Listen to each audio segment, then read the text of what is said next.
A new episode to see. This is OMG. A new episode to see. This is OMG. Hi guys, how are you all doing today? So, as you can see, itong video na to, ginawa ko out of boredom. Charot! Ayun, kasi, as you all know, this is my first attempt, this video is my first attempt in vlogging. So, ayun, bakit nga ba ako nagba-vlog? Wala namang nagtanong, hindi naman to kasama dapat sa video na to, so hindi ko muna sasabihin. Sorry! Mamaya na nga. Okay, so, ayun, in this video, maglalagay ako ng bentonite clay, itong what we all know, the Indian healing clay, yung Aztec. Kasi, for the past few weeks kasi, hindi naman weeks, okay, for the past few days, hindi kasi ako nakatulog ng maayos and hindi ako nakapag-skincare ng maayos. So, naisip ko na, I need miracle. So, ayun din. And for this video din, ipapakita ko sa inyo yung mga, what I do, like yung skincare routine ko, yung mga products na ginagamit ko para ma-achieve yung skin na to. Parang ayaw nyo ma-achieve yung skin na to. I feel like, yung skin ko kasi, parang, madami na siyang in-improve. And I think,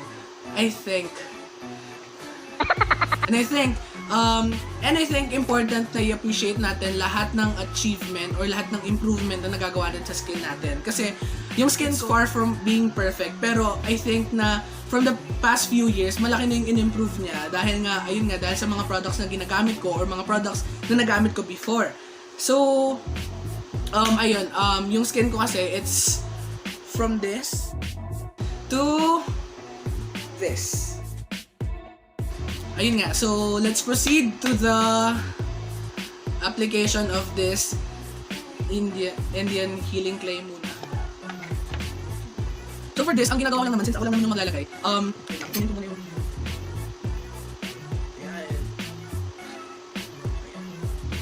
bird box. Okay, so ayan. Parang pag nakikita ko yung sa mga beauty gurus, pag naglalagay sila ng ganito, parang ang cute, tignan. Parang sa akin hindi. Ayan, okay.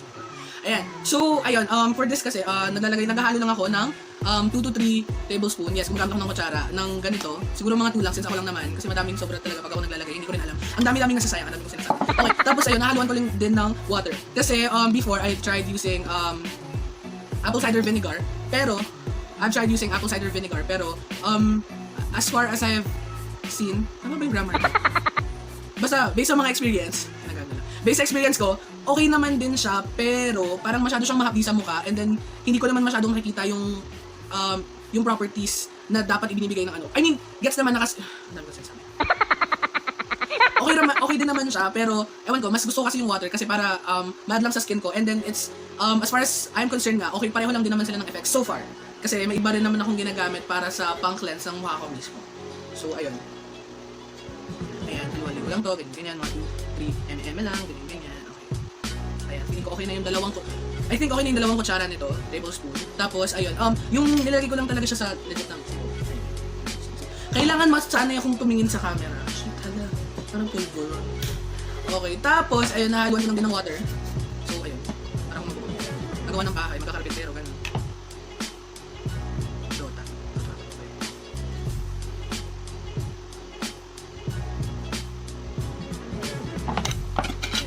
So, ayun, as you can see, ito lang din yung gamit ko. It's a, I don't know, is it called a spatula or something? Basta yung pang-bake to eh. Yung sa mga panghati ng... Pero, ito kasi yung ginagamit ko kasi trinay ko yung brush, hindi siya nag-e-effect. So, ito na lang lagi yung ginagamit ko.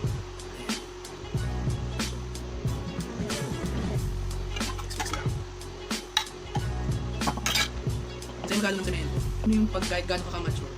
Lagi ka pa rin na-amaze pag nakakita ka ng naghahalo ng semento. Hindi ko alam anong meron. Eh, paikot-ikot lang naman yung pala. Ano ba tayo? O sana na tayo nasanay na pinapaikot-ikot tayo na engineer natin. So, in this lang, syempre alam nyo naman na to.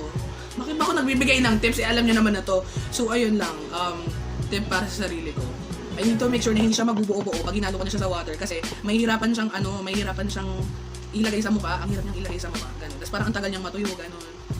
Tapos, may tendency kasi ako na maglagay ng super kapal, as in. So, yeah. So, I guess this is ready. So, maglalagay na ako.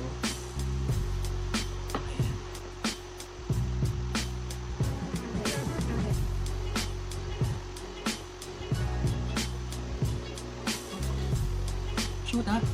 Girl, nasa-stress ako. Bakit na?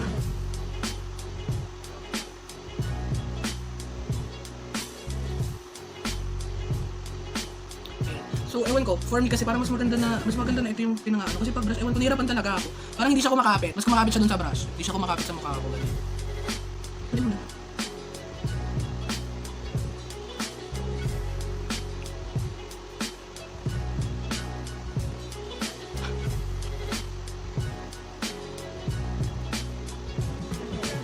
Grabe, sure ba ako sa ginagawa ko? Bakit ko ba ginagawa? Parang eh. Yan. Para sa mga boys na kung tanga kayo kagaya ko, na nilalagyan ko hanggang dito sa may bandang patilya. Minsan nilalagyan ko kasi dyan. Pati yan, tinakpan ko na naman yung bigot. Mahirap na naman tanggalin to. Pero ayun, so wala akong choice kundi pag natuyo siya, babasain ko ulit siya para like dahan-dahan siyang matanggal kasi nga ang tanga-tanga ko, sobrang tamad ko. Ayan, meron na yung buhok. Sobrang hindi ko kasi siya iniingat. Minsan pati yung kilay ko natatanggal kaya lalong numinipis. So, ano to? Kamit ito na. Kinakay! Hindi mo kayo.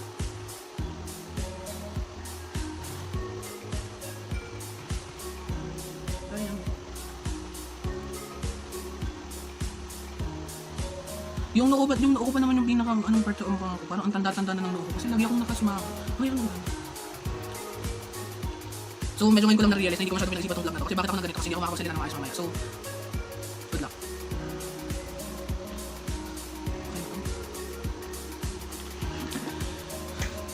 Ayan, I guess that's it. Charot. Di ba naman toyo? I guess that's it. Pero, bawal gumalaw masyado. I guess that's it. So, I guess that I will wait na lang, hintayin na lang natin. So tatapusin ko tong vlog na to hanggang matuyo to. So ayun nga, for this vlog na sinasabi ko kanina na ipapakilala ko yung mga ginagamit kong skincare products para ma-achieve yung mukha kong hindi naman sobrang perfect pero may improvement. Doon tayo sa may improvement. Okay. So let's start with the facial wash. So far kasi ang facial wash na pinaka nag-effect sa akin yung consistent yung effect niya. Alam mo yun, yung parang hindi lang siya sa unang gamit mo maayos. Kasi may mga ibang facial wash na maganda lang siya sa unang gamit mo. Like legit kasi parang maninibago yung mukha mo, so feeling mo ang lilinis, ganyan. Tapos for the next days, parang wala na, parang hindi na siya nagano. So ayun, yung ginagamit ko ngayon is this. It's the Innisfree, tama ba? Innisfree Judge Volcanic Pore Cleansing Foam. So ayun, paubos na siya. Okay, I can say na okay siya sa balat ko. It leaves my skin very clean talaga. Tapos parang minsan pag nagto-toner ako after it, yung hydrating toner, parang wala na talaga siyang nakuha pang extra dirt. Tapos ang good thing then about dito is hindi siya nakaka-dry ng mukha. For me hindi nadadry yung mukha ko. So parang okay siya. It leaves my skin fresh after ko siyang gamitin. So ayun. Pero since paubos na siya, and wala akong mahanap na nagsusupply ng ganito. So, wala kasi akong mahanap ng Innisfree na store. And wala rin akong makita sa Shopee na mura and nagde-deliver through cash on delivery. Naghanap ako ng iba na pwedeng alternative. So, ayun, kasi before I have used this na rin. This is Clean and Clear Deep Action. Pero, gumagamit ako ng Clean and Clear before, pero hindi itong Deep Action. Mas ginagamit ko yung nasa bottle lang na talaga, yung maliit lang na bottle. So, ayun. So, I'm gonna try this after kong maubos to. So, sana mag-work siya sa akin. Ayun lang. Ito kasi maganda talaga yung effect niya. Pero, ako kasi, aminin ko na, when it comes to skincare kasi, hindi ako masyadong nagsistick sa isang product lang. Parang wala, pare-pareho lang naman kasi yung effect minsan sa akin. Nagsistick lang ako sa isang product. Pag super satisfied na ako sa ginagawa niya and sa tingin ko wala nang cheaper alternative. Kasi, I mean, gusto ko naman ng as much as I want clear skin, ayoko din naman na gumastos ng sobrang mahal for it. Kasi, marami naman tayong possible na makuhang alternative na same lang din sila ng capacity to improve your skin pero hindi lang natin sila na-discover kasi we haven't tried and we think na pag cheap yung product hindi siya masyadong ganun ka-effective. So ayun, I'm using this. This is much cheaper than this, obviously. This is Clean and Clear, a product by Johnson & Johnson. Ayan. So let's see, if hindi to mag-effect sa akin, I probably go back at this. Tapos ito na yung gagamitin ko forever. Sana. Okay. So ayun, that is for my facial wash. Ngayon naman meron din akong ginagamit na facial scrub. Yung nagbablog ako. So yung ginagamit ko naman na facial scrub, ito yung sumikat dati kasi hindi dahil maganda siyang gamitin. Ayan, ito. Ayan. Sumikat siya, itong St. Ives Fresh Skin Apricot Scrub. Deeply exfoliates and removes impurities for glowing skin. Sumikat siya dati kasi hindi daw, kasi may isang, I think may naalala kong tweet noon na kumalat na ito yung parang clear skin siya before, pero dahil gumamit siya nito, pumangit yung balat niya dahil dun sa mga apricot scrub in it. ayun nga. Pero, naisip ko kasi nung nagbinasa ko yung thread, okay naman siya. Tapos, napansin ko lang na sabi na, yun nga, it varies for every skin. So, naisip ko, why not try it? And for the past few months na I've been using it, I think okay naman siya sa balat. Okay naman siya. It leaves my skin. Actually, surprisingly, pagkatapos ko siyang gamitin, bukod sa natatanggal yung mga tawag dito, parang bukod sa nag-exfoliate yung mukha ko, nagiging moisturized din siya kahit papaano. So, ayun, nagsistick ako dito for my facial scrub. And sobrang mura lang siya. Hindi ko alam kung around 200 plus lang ata siya. Tapos, ganito nakalaki. And, hindi mo naman siya kailangan gamitin parang every night kasi nga, masama yun sa balat mo. Kasi this is apricot scrub. Exfoliator kasi to. So, ginagamit ko siya, I think, twice a week, once a week, ganun. Kung kailan ko na-feel na parang ang pangit na ng balat ko pag sobrang rough na. Ayun. Yun, so yun yung ginagamit ko na pang hugas ng mukha. And, ayun lang yung ginagamit ko so far. Pero, may ginagamit din pala akong serum. So, bukod dito sa, ito sa mga exfoliator na to, gumagamit din ako ng serum, paminsan-minsan. Actually, ito yung pinaka ginagamit ko madalas. Like, pagkatapos ko mag-facial wash, pag tinatamad na ako, magsiserum lang ako, tapos na siya. So, ito, ang ginagamit ko, ito talaga masasabi ko na parang ito yung holy grail ko sa lahat. Kasi ito yung parang, ito yung pinaka-effective sa akin na product. As in, pag ginagamit ko siya sa gabi, pag umaga, pag gising ko, sobrang aliwalas ng mukha ko. As in, ganun siya ka-effective. Tapos, ayun, nawawala, nakaka-lessen siya ng pimple marks. Tapos parang, if I'm constantly using it, kasi tamad ako minsan, so like, hindi ako gabi-gabi nag-skincare routine. Pag ginagamit ko siya ng tuloy-tuloy talaga, as in walang hinto, hindi ako nagkaka-pimples. As in, hindi talaga. Kahit walang toner, walang kahit ano, facial wash lang, tapos itong magic something na to, itong serum na to. So, this is the Some by Me. Tama ba yun? Some by Me ba yun? Tapos, ayan. Snail Trucica Miracle Repair Serum. So, ayan. Ginagamit ko lang siya every night after kong mag facial wash. Tapos, very effective talaga siya. As in, pag gising mo sa umaga, sobrang aliwalas ng mukha mo. Parang hindi ka lang basta pumuputi eh. Parang hindi siya nakakapagpaputi. Pampaaliwalas talaga siya ng mukha. As in, it will leave your skin very fresh and parang, alam mo yung hydrated na hindi mukhang oily. Ganun siya, ang aliwalas sa mukha. So, ayun, yun yung mga nag-work sa akin. So, if ever man na nagbabala kayong mag-try ng mga skincare products, baka pwede nyong itry yung mga ginamit ko. And, syempre, itong video na to, hindi lang talaga to para mag-introduce ako ng mga skincare products na dati ko nang ginagamit. In this video, i-unbox ko rin yung products na binili ko from store in Instagram. Tama ba? It's parang retailer sila ng Human Nature products. Tapos na lang ito. Lalagay ko sa description below yung pangalan ng store. Tapos ito rin siya. Ito. Ayan. Visit their store. So, ayan. Natanggap ko agad yung product. Ito. Ayan. So, i-unbox natin siya ngayon. Ayan. So, itong umorder kasi ako ng tatlong product. So, makikita natin siya ngayon. Ang ganda ng packaging, honestly. Ang ganda ng packaging. Pero first time kong mag-unboxing video kasi hindi naman talaga ako nag-program. So, kung may nakakalimutan akong gawin, bala na. Okay. Paano buksan ito? Hindi ako marunong buksan ng karton.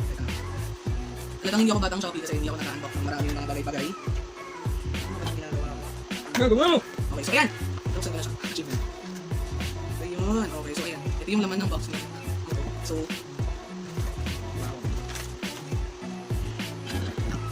okay, so ang naman ng box niya, syempre yung mga products na gamit ko, yung mga products na binili ko na hindi ko pa nagagamit, which is itatry ko pa lang ngayon. Kasi may mga friends ako na nagsuggest sa akin ng Human Nature products na sabi nila it's very effective daw, tapos parang organic nga kasi yung mga ginagamit na ingredients ng Human Nature. So maganda daw talaga siya sa balat. And, ayun, sino ba yung kaibigan ko ngayon? Nakalimutan yung kaibigan. Si Danny at saka si Joanna. So, ayun. So, ito. Yung in-order ko, tatlo lang naman siya. The first thing I ordered, ito yung pinaka-na-intrigue talaga ako kasi sabi nila na madami talaga itong healing properties. Mga ganun. Parang according dun sa Instagram page, meron siyang 25 healing properties. So, ayun. Ito nga yung tinatawag nilang sunflower, 100%, Human Nature's 100% natural sunflower beauty oil. So, ayan. Ito siya. Ayan. So, yung in-order ko kasi yung bloom kasi gusto ko mas mabango siya. So, sabi nila parang yung mga pinaka-nagagawa nitong product na to is, number one, natatanggal niya yung oil sa mukha natin. So parang since it's a natural oil, pag nilalagay natin yung sa mukha natin, nag-moisturize na yung mukha natin. So parang less tendency na mag-oil up yung mukha natin. Tapos, nakakabawas din daw siya ng stretch marks, ng pimple marks, and nakakatulong din for hair growth. So pwede natin siyang gamitin sa kilay, sa, anong tawag dito? Anong tawag dito? Pilik mata?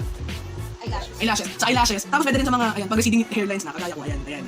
Ang taas na ng hairline ko. So, itatry ko siya starting, siguro starting Monday. Kasi gusto ko talaga pag nag-start ako, lagi ako nag-start ng Monday or Sunday. Para like, alam ko, para natatandaan ko kailan ko nag-start ginamit yung product. Ayan. So, itatry natin to sa Monday.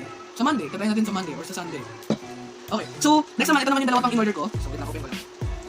Hindi ako good. Sayang yung bubble wrap.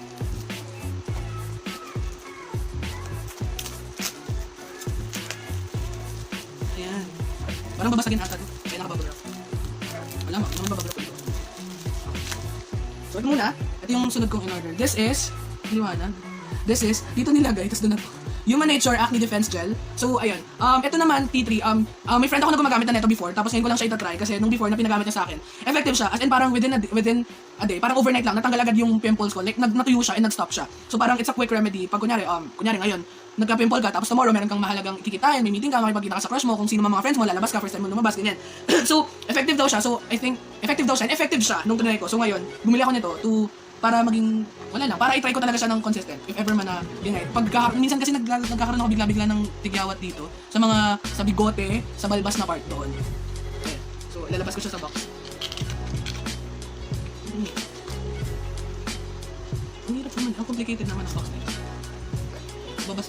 Ayan. So ito, this is how it looks like. So maliit lang siya kasi nga parang very small proportion lang. Proportion tama ba? Basta onti lang siya, parang pea size lang talaga ilalagay mo tapos kalat mo na siya. So ayun, sana rin maging effective siya. Ito naman hindi naman to parang ginagamit consistently. Parang sabi nung friend ko, si Red Pangilinan, hi Red, Miss Ada. So ginagamit niya to pag yun nga, pag naglalabas lang ng mga pimples niya ganyan. So pampatiyo daw siya ng pimple and iniiwasan daw mag-leave ng pimple mark. So update ko kayo pag nagamit ko na siya and let's see if it's effective. And the last one I bought is this one. It's the Human Nature 100% natural lip scrub and flavor of peppermint. So, actually, first time kong marinig yung about lip scrub. Hindi talaga ako familiar with this. Pero sabi nila, it's very helpful daw kasi to keep your lips na, para maiwasan yung pagbabalat and pangingitim ng lips mo. Kasi parang skin lang din daw yan, minsan nadudumihan, ganyan. So, kailangan natin na mag-exfoliate din yung lips natin. And, kasi gusto ko kasing i-achieve yung lips na, yung hindi siya nagda-dry up talaga. Yung hindi siya nagtutuyot, yung hindi nagbibitak-bitak yung lips mo. So, minsan naglalagay talaga ako ng petroleum jelly sa lips ko kasi effective talaga siya. As in, paggising ko sa umaga, parang kusang magbabalat yung lips ko, yung mga flakes niya matatanggal. Tapos wala na, ang lambot na ng lips ko. Pero yun nga, kailangan siyang consistent gamitin. So ito pala yung babasagin, kaya pala ito nakababol na. Okay. Ang bango. May efficacent oil. Amoy siya, judge na may halong efficacent oil. So ito yung itsura niya, ayan, ito yung itsura. Ang liwanag naman, ito naman yan. Kita ba? Ayan, lips ko. So ayun, hindi ko pa siya natatry, so itatry ko rin siya. Sabi nila hindi naman na ito kailangan ginagamit every night, pero gusto kong itry. Depende kung gaano siya mag-effect sa akin. So ayun, ito yung tatlong products na itatry ko ngayong bago. Kasi nga, yun nga pala, kaya ako magtatry ng sunflower oil kasi itong holy grail ko nauubos na. And wala rin akong makita sa Shopee or sa Lazada na magsusupply sa akin nito. So, bumili ako nito. Which is, again nga, nagtatry kasi ako ng mga murang alternative. So, sana mag-effect siya. Pag nag-effect siya, salitan ko silang gagamitin. Kasi, hindi ko kaya ilagdutong ito. Hindi ko kaya siya ilagdo kasi super galing talaga ng effects niya. So, ayun. I guess, tuyo na siya. Tuyo na yung Aztec. Natatanggal ko tayo iba. So, ayun. Hihilamusan ko lang yung mukha ko and then tatapusin na natin tong video na to para i-conclude natin siya. And then, let's see kung anong mangyayari sa mukha ko after using this Aztec Indian Healing Clay. And that's it. Ayun, natapos na. Ayan, tinanggal ko na yung hinilamusan ko na yung mukha ko from that Aztec Indian Healing Clay. And I feel fresh. Parang okay na yung mukha ko ulit. Okay na ulit. Bakit ba? Ayan, parang napapansin ko na parang, ayun nga, nag-clear talaga yung mukha ko. And then, clear ba? Ayan, nag-clear yung mukha ko. Nag-improve siya compared dun sa kanina na parang sobrang rough niya. And then ngayon, parang mas okay na talaga yung face ko. Yun. Pero ayun nga, after kong mag-Aztec Indian Clay, may nakalimutan akong sabihin sa inyo na ina-apply ko after kong naglalagay nitong Aztec Indian Clay or after kong gamitin itong St. Ives na apricot scrub. So, ang ginagamit ko is this. I'm using a soothing moisturizer. This is the Jeju Aloe Ice. Ayan. Ayan. Ginagamit ko to para para lang ma-moisturize yung mukha ko kasi nga parang may ibang kahit na very moisturizing sa feeling, mas maganda pa rin na safe tayo na parang tawag dito? For extra moisture lang siya and then para rin mas soothe yung mukha natin kasi minsan parang pag in-exfoliate natin yung mukha natin, minsan nga mahapdi nga siya. So, I'm gonna use this. Ito yung isa rin sa mga pinaka gusto ko kasi parang ang sarap talaga niya sa feeling. Kasi nilalagay ko kasi siya sa ref, so ang lamig niya talaga. Ayan. Ayan, nag-itsura na. Puti siya. Ayan, kunti lang naman nilalagay. Kunti ba yan? Kunti daw. Okay, sige. Ayan lang, tapos spread ko lang siya. Ang nilagay ko. Ito nalagay yung under eye. Kung natin yung eyebags ko kasi nga, hindi ako natutulog ng maayos. Ayan. Pero naglalagay ako nito pag matutulog na ako kasi nga, hindi naman ako pwedeng lumabas ng ganito yung tsura ko. Parang ayan, maano kasi sa mukha. Sobrang moisturizer na niya na parang kumukha kang oily. Let's not delay. Ayan. So, that's it for today's video. This is my very first attempt in doing vlogging. Ulit. Again, so that's it for this video. Again, this is my very first attempt in doing vlog. So sana maintindihan nyo if ever man na hindi ako kagaya ng mga vloggers na kilala nyo na yun nga maayos mag-vlog. Kasi nga, syempre hindi rin naman ako prepared. Wala rin akong script na prepare dito kasi I wanna do things as natural as possible. So ayun, sana na-enjoy nyo tong vlog or video na to. And then if you have something to tell me or may mga comments kayo na nasa isip nyo, mag-comment lang kayo sa baba. And then, likes are highly appreciated. So, ayun lang guys. Thank you very much. Bye-bye.